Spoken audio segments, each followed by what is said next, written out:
Asal-usul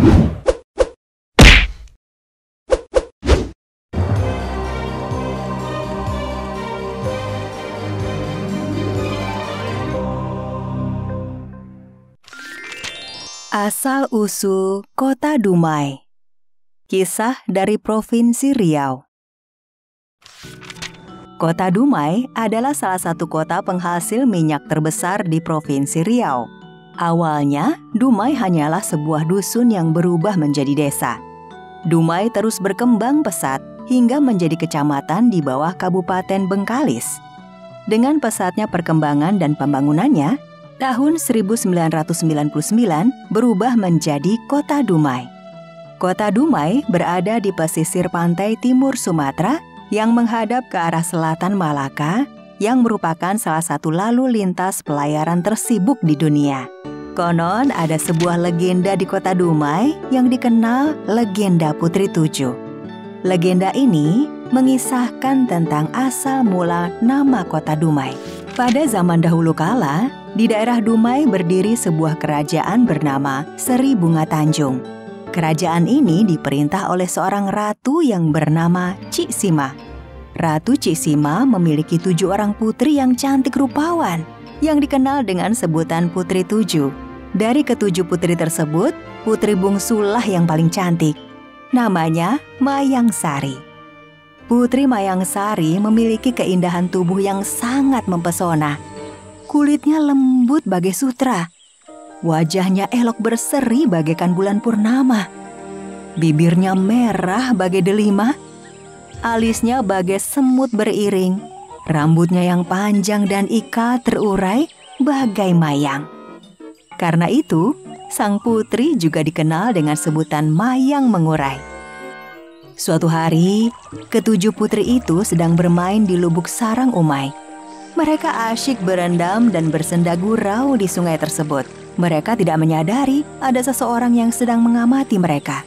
Ia adalah Pangeran Empang Kuala yang kebetulan melewati sungai tersebut. Sang pangeran terpesona melihat kecantikan salah satu putri yang tak lain adalah Putri Mayang Sari. Gadis cantik di Lubuk Umai. Cantik di Umai.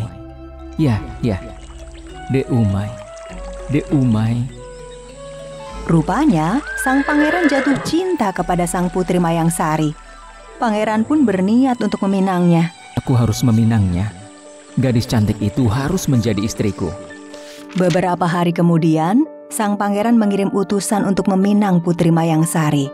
Utusan tersebut mengantarkan tepak sirih sebagai pinangan adat kebesaran raja kepada keluarga kerajaan Seri Bunga Tanjung.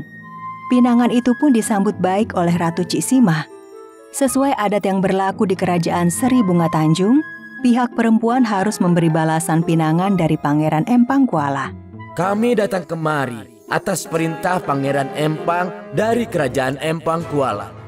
Kami diminta menyerahkan pinangan pangeran. Terima kasih sudah bertandang ke kerajaan kami. Ratu Cik Sima mengisi pinang dan gambir pada combol paling besar di antara 7 buah combol yang ada di dalam tapak itu. 6 buah combol lainnya sengaja tak diisinya, sehingga tetap kosong. Adat ini melambangkan bahwa putri tertualah yang berhak menerima pinangan terlebih dahulu. Sampaikan salam kami. Dan ini combol balasan kami. Terima kasih Ratu. Kami mohon izin. Mengetahui pinangan pangerannya tidak sesuai yang diharapkan, utusan tersebut ketakutan menghadap kembali kepada sang pangeran. Apa? Berani-beraninya dia menolak pinanganku. Sang pangeran sudah tidak peduli lagi adat yang berlaku di negeri Seri Bunga Tanjung. Amarah yang menguasai hatinya tak bisa dikendalikan lagi. Sang pangeran pun segera memerintahkan para panglima dan prajuritnya untuk menyerang kerajaan Seri Bunga Tanjung. Siapkan semua prajurit. Kita akan menyerang kerajaan Seri Bunga Tanjung. Maka, pertempuran antara kedua kerajaan di pinggiran Selat Malaka itu tak dapat dielakkan lagi. Di tengah berkecamuknya perang tersebut, Ratu Cik Sima segera melarikan ke-7 putrinya ke dalam hutan dan menyembunyikan mereka di dalam sebuah lubang yang beratapkan tanah dan terlindung oleh pepohonan. Tak lupa pula sang ratu membekali ke-7 putrinya makanan yang cukup untuk 3 bulan. Selesai menyembunyikan ke-7 putrinya, sang ratu kembali ke kerajaan untuk mengadakan perlawanan terhadap pasukan Pangeran Empang Kuala. Sudah 3 bulan berlalu, namun pertempuran antara kedua kerajaan itu tak kunjung usai. Memasuki bulan keempat, pasukan Ratu Ciksima semakin terdesak dan tak berdaya. Akhirnya, negeri Seri Bunga Tanjung kalah perang. Melihat negerinya hancur dan tak berdaya, Ratu Ciksima segera meminta bantuan jin yang sedang bertapa di Bukit Hulu Sungai Umai. Di suatu senja, pasukan Pangeran Empang Kuala sedang beristirahat di hilir Umai dan berlindung di bawah pohon-pohon bakau. Namun, secara tiba-tiba mereka tertimpa beribu-ribu buah bakau yang jatuh dan menusuk ke badan para pasukan Pangeran Empang Kuala. Tak sampai separuh malam, pasukan Pangeran Empang Kuala dapat dilumpuhkan. Pada saat pasukan kerajaan Empang Kuala tak berdaya, datanglah utusan Ratu Ciksima menghadap Pangeran Empang Kuala. Melihat kedatangan utusan tersebut, sang pangeran yang masih terduduk lemas menahan sakit langsung bertanya. Hai orang Seri Bunga Tanjung, apa maksud kedatanganmu ini? Mendengar penjelasan utusan Ratu Ciksima, sadarlah Pangeran Empang Kuala bahwa dirinya lah yang memulai peperangan tersebut. Pangeran langsung memerintahkan pasukannya agar segera pulang ke negeri Empang Kuala. Setelah Pangeran Empang Kuala dan pasukannya kembali ke kerajaannya, esok harinya Ratu Ciksima segera mendatangi tempat persembunyian ke-7 putrinya di dalam hutan. Namun alangkah terkejutnya Ratu Ciksima karena ke-7 putrinya sudah dalam keadaan tak bernyawa. Mereka meninggal karena haus dan lapar. Ternyata Ratu Ciksima lupa kalau bekal yang disediakan hanya cukup untuk 3 bulan. Akhirnya, karena tak kuat menahan kesedihan atas kematian ke-7 putrinya, maka Ratu Ciksima pun jatuh sakit dan tak lama kemudian meninggal dunia. Sampai kini, pengorbanan Putri 7 itu tetap dikenang dalam sebuah lirik berjudul Putri 7. Lirik tersebut sampai sekarang dijadikan nyanyian pengiring tari pulau dan asyik mayang bagi para tabib saat mengobati orang sakit. Sejak peristiwa itu, masyarakat Dumai meyakini bahwa nama kota Dumai diambil dari kata De Umai yang selalu diucapkan Pangeran Empang Kuala ketika melihat kecantikan Putri Mayang Sari atau Mayang Mengurai.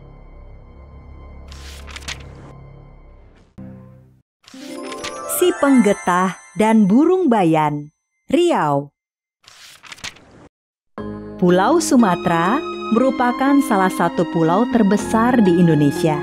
Di Pulau Sumatera inilah terdapat Provinsi Riau, salah satu provinsi di Indonesia yang terkenal sebagai penghasil minyak bumi. Sebagaimana provinsi-provinsi lainnya di Indonesia, Provinsi Riau juga memiliki banyak cerita rakyat yang dikenal secara turun-temurun.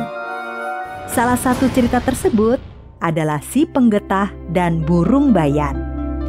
Pada zaman dahulu kala, di sebuah tepian hutan rimba yang lebat, terdapat sebuah gubuk sederhana. Gubuk tersebut ditempati oleh seorang pemuda yang miskin. Tidak ada yang mengetahui nama pemuda tersebut. Setiap hari, pekerjaan pemuda miskin tersebut adalah menggetah burung di hutan. Karena pekerjaannya itulah, penduduk kampung memanggilnya dengan nama Si Penggetah. Untuk memenuhi kebutuhan sehari-hari, Si Penggetah menjual burung hasil tangkapannya ke pasar. Ketika sedang menunggu pembeli, Si Penggetah mendengar pembicaraan 2 orang yang berdiri tidak jauh darinya. Burung paling mahal adalah burung bayan. Bulunya indah dan suaranya juga merdu. Tidak hanya suara merdu, burung bayan juga bisa bicara seperti manusia. Jika ada yang bisa menangkapnya, aku bersedia membayar mahal. Keesokan harinya, Si Penggetah bergegas pergi ke hutan. Kali ini tujuannya adalah untuk menggetah burung bayan. Jika mendapatkannya, dia tidak akan menjualnya, tetapi akan memeliharanya. Si Penggetah mencari pohon yang tepat untuk memasang perangkap. Setelah beberapa kali mencari, akhirnya Si Penggetah memasang perangkap pada sebuah ranting pohon yang kering. Ketika memasang perangkap, Si Si Penggetah istirahat di bawah pohon. Hai burung bayan, jika aku bisa menangkapmu, maka akan kubelikan sangkar emas untukmu. Hari mulai siang. Burung bayan yang ditunggu tidak kunjung datang. Si Penggetah pun akhirnya tertidur. Siapa yang memasang perangkap di sini? Lepaskan aku! Lepaskan aku! Si Penggetah terkejut dan terbangun. Dia mencari asal-usul suara tersebut. Hei kamu! Dasar pemalas tukang tidur! Kamu yang memasang perangkap di sini! Cepat lepaskan aku! Ternyata benar kata orang-orang, burung bayan bisa bicara. Ya ampun, sungguh sial nasibku hari ini. Kamu siapa sih? Kok berani-beraninya menangkap aku? Orang-orang kampungku memanggilku si Penggetah. Kamu tidak tahu undang-undang ya? Aku ini hewan langka yang dilindungi. Menangkapku sama saja dengan cari perkara dengan Dinas Perlindungan Satwa. Hei burung bayan, meskipun tidak sekolah, tapi aku tahu kalau Undang-Undang Perlindungan Satwa itu diterapkan nanti kalau negara ini sudah menjadi negara kesatuan Republik Indonesia. Di zaman kerajaan sekarang, jangankan diterapkan, dipikirkan saja belum. Ya, baiklah. Sudah nasibku jadi tawananmu. Sebenarnya aku sudah berjanji, jika berhasil menangkapmu, maka akan kubelikan sangkar emas untukmu. Tapi jangankan emas, uang pun aku tak punya. Aduh, janjimu terlalu tinggi seperti janji kampanye. Tapi aku bisa menolongmu mendapatkan sangkar emas. Wah, benarkah? Bagaimana caranya? Dasar manusia, terlalu gampang mengobrol janji dan gampang diberi janji-janji. Untunglah aku ini bukan manusia, sehingga janjiku adalah kenyataan. Hehehe. Jadi, bagaimana aku bisa membeli sangkar emas? Gampang, aku ini burung sakti. Kumpulkan saja kotoranku. Nantinya kotoranku akan berubah menjadi butiran emas. Wah, luar biasa. Kamu memang burung ajaib. Si Penggetah segera mengumpulkan kotoran burung bayan. Sungguh ajaib. Kotoran burung bayan itu berubah menjadi butiran emas. Si Penggetah sungguh bahagia melihatnya. Dan akhirnya si Penggetah menjual butiran-butiran emas tersebut. Dengan butiran emas tersebut, si Penggetah mampu membeli sangkar emas. Namun, dia tidak serakah menggunakan butiran emas tersebut untuk hal lainnya. Si Penggetah ternyata bukan jenis orang yang tamak. Kisah tentang burung bayan yang bisa bicara dan kotorannya menjadi emas terdengar hingga ke istana Raja Helat. Raja yang terkenal tamak, kejam, dan tidak memperdulikan nasib rakyat itu pun segera menyuruh hulu balangnya yang bernama Bujang Selamat untuk menemui si Penggetah. Bawa burung bayan itu ke sini. Bayar dengan uang yang dia minta. Kalau tidak diberikan juga, kamu tidak perlu ragu melakukan kekerasan. Baik yang mulia. Bujang Selamat kemudian mendatangi rumah si Penggetah dan segera menyampaikan pesan dari Raja Helat. Si Penggetah tentu saja tidak mau menyerahkan burung bayan kepada Raja Helat. Hanya saja dia tidak berani mengatakannya. Si Penggetah memutar otak bagaimana cara mengatasi masalah ini. Tuanku, bagaimana jika Anda bertanya langsung kepada burung bayan? Apakah dia mau atau tidak dibawa ke istana Raja Helat? Baiklah, itu ide yang sangat bagus. Wahai burung bayan, tentunya engkau sudah mendengar sendiri maksud kedatangan hulu balang ini. Sekarang keputusan ada padamu. Wah, permintaan yang sulit ditolak. Aku bersedia dibawa ke istana Raja Helat dengan syarat. Ya, katakan saja, apa syaratnya? Oh, kalau orang lagi bicara itu dengarkan dulu sampai selesai. Jangan dipotong. Itu namanya tidak sopan. Tapi kamu kan burung, bukan orang. Sekarang sebutkan syaratnya. Syaratku sangat mudah. Aku bersedia dibawa ke istana jika Raja Helat mau mendengarkan ceritaku sampai selesai. Jika aku sudah selesai bercerita, barulah Raja Helat bisa memiliki aku. Wah, itu syarat yang sangat gampang. Bilang dong dari tadi. Bujang Selamat pun segera menyampaikan syarat yang diajukan burung bayan kepada Raja Helat. Seperti yang sudah diduga sebelumnya, Raja Helat pun menyetujui syarat yang dianggap mudah tersebut. Burung Bayan pun dibawa ke istana. Burung Bayan dan sangkar emasnya diletakkan pada sebuah meja di dekat singgasana Raja Helat. Burung Bayan memulai ceritanya dan Raja Helat mendengarkan dengan seksama. Raja Helat sangat terpukau dengan cerita yang disampaikan oleh Burung Bayan. Gaya bercerita Burung Bayan seperti menyihir Raja Helat.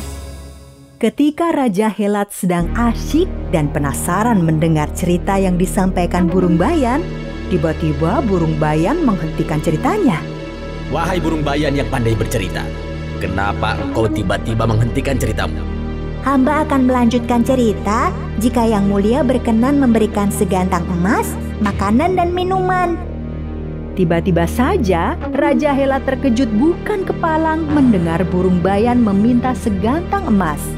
Sifat aslinya yang kikir sepertinya keluar. Apa? Aku harus memberimu segantang emas untuk mendengarkan ceritamu? Benar Yang Mulia, segantang emas, makanan dan minuman itu akan kuberikan pada si penggetah.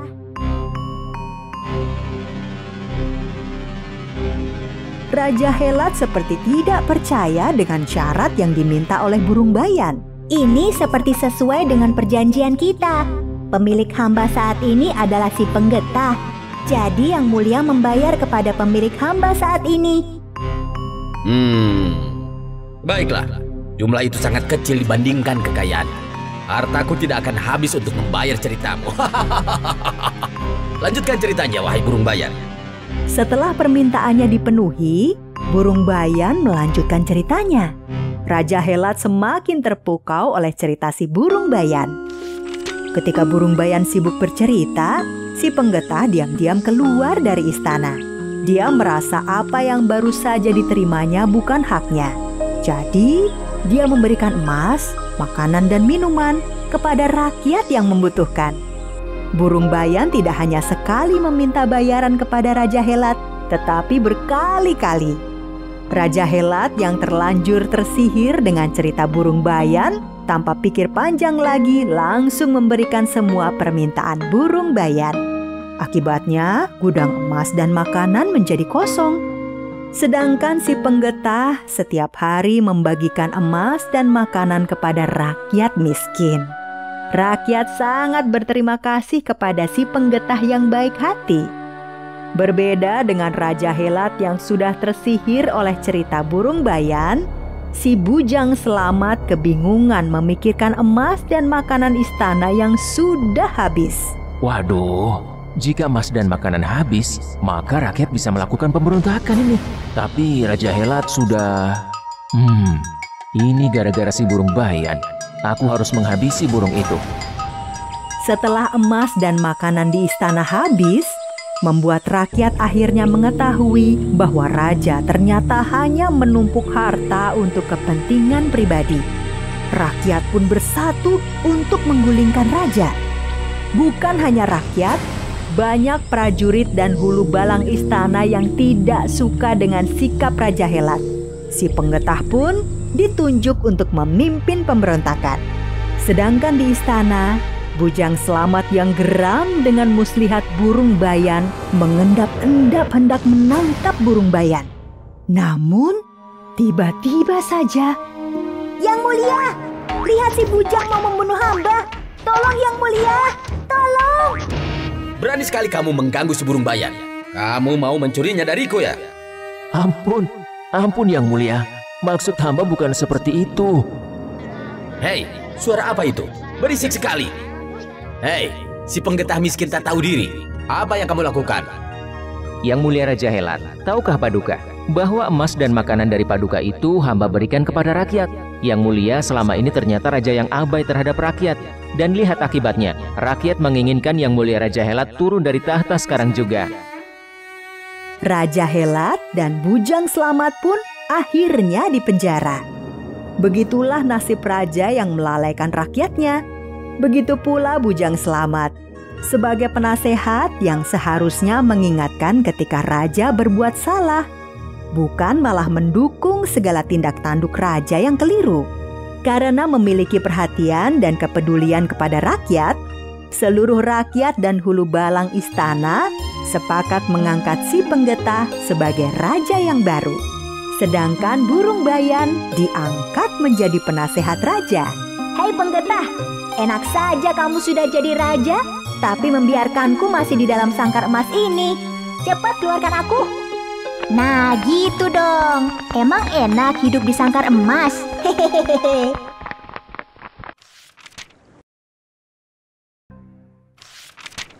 Cerita rakyat dari Riau, berjudul Dayang Kumunah. Di sebuah dusun di Riau, hiduplah seorang lelaki tua bernama Awang Gading. Awang hidup sebatang kara, lantaran istrinya telah meninggal dunia dan mereka tidak dikaruniai anak.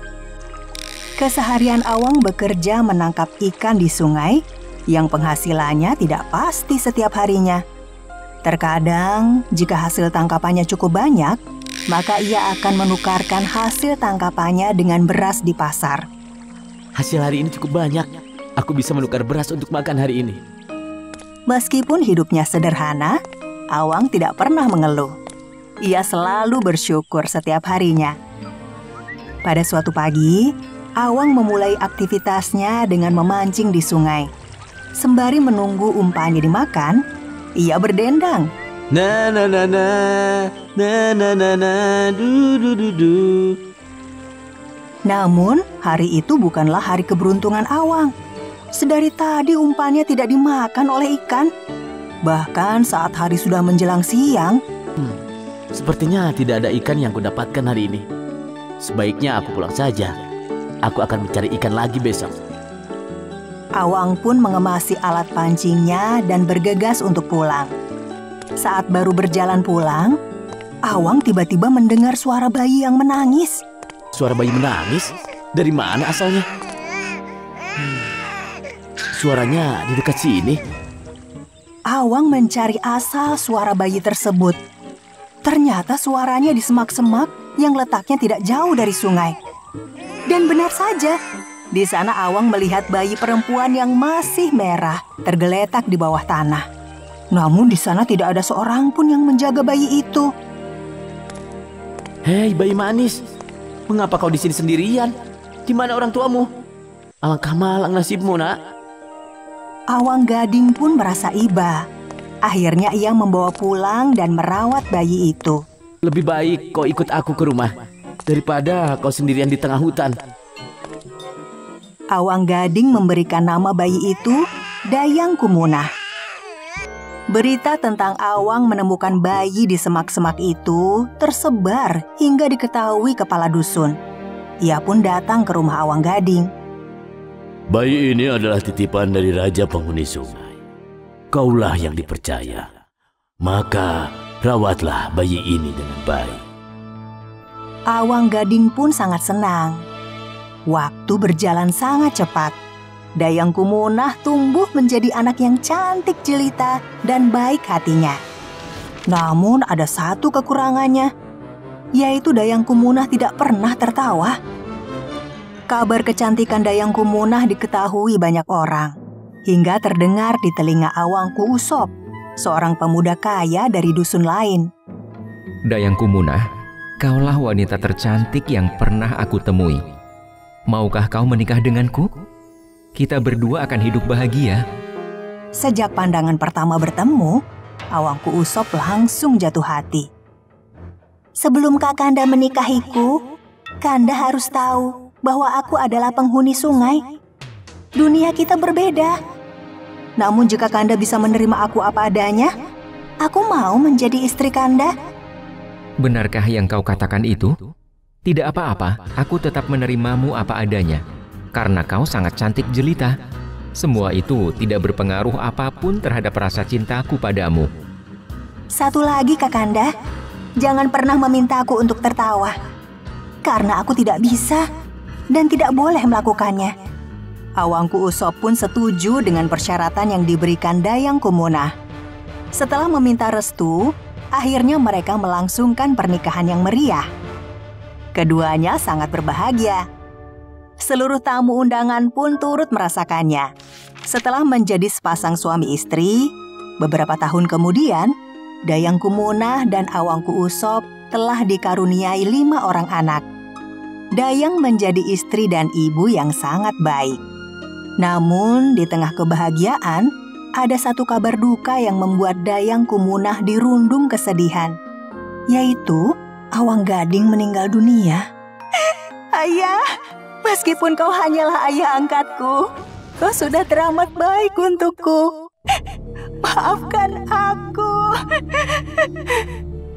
Sepeninggal ayahnya, Dayang Kumunah menjadi sangat murung.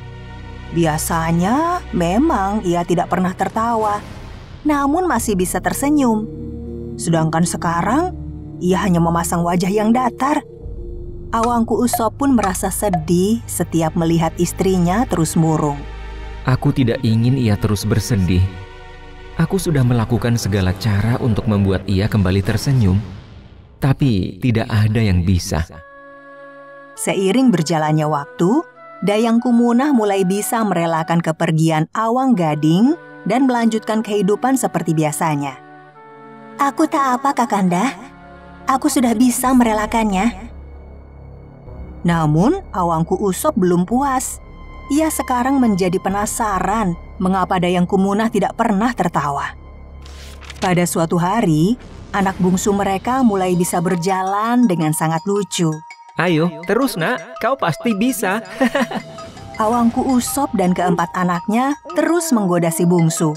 Mereka semua tertawa dengan sangat bahagia. Lucu sekali. Ayo, Dek. Istriku, anak kita sudah mulai berjalan. Kenapa kau tidak ikut tertawa? Apakah kau tidak bahagia melihat kelucuan anak kita? Aku tidak bisa, Kakanda. Sebenarnya ia juga ingin tertawa, namun ia tidak bisa melakukannya. Awangku Usop terus memaksa Dayang Kumunah. Tidak apa-apa istriku, tertawalah. Ini saatnya untuk kita semua berbahagia. Setelah dirayu, akhirnya Dayang Kumunah tertawa juga. Namun, saat Dayang Kumunah tertawa, Awangku Usop dan anak-anaknya tertegun melihat insang ikan yang keluar dari mulut Dayang Kumunah. Menyadari hal itu, Dayang Kumunah sangat kaget. Ia berlari meninggalkan suami dan anak-anaknya. Ia merasa lalai. Kini keluarganya tahu ia adalah keturunan ikan. Dayang Kumunah berlari menuju sungai dan menyeburkan diri dengan isak tangis. Sudah tidak ada yang bisa diharapkan lagi. Tak lama kemudian, tubuhnya berubah menjadi seekor ikan. Awangku Usop menyesali kesalahannya. Dayang Kumunah, kembalilah. Kelima anaknya pun menangis melihat kepergian sang ibu. Namun semuanya sudah terlambat.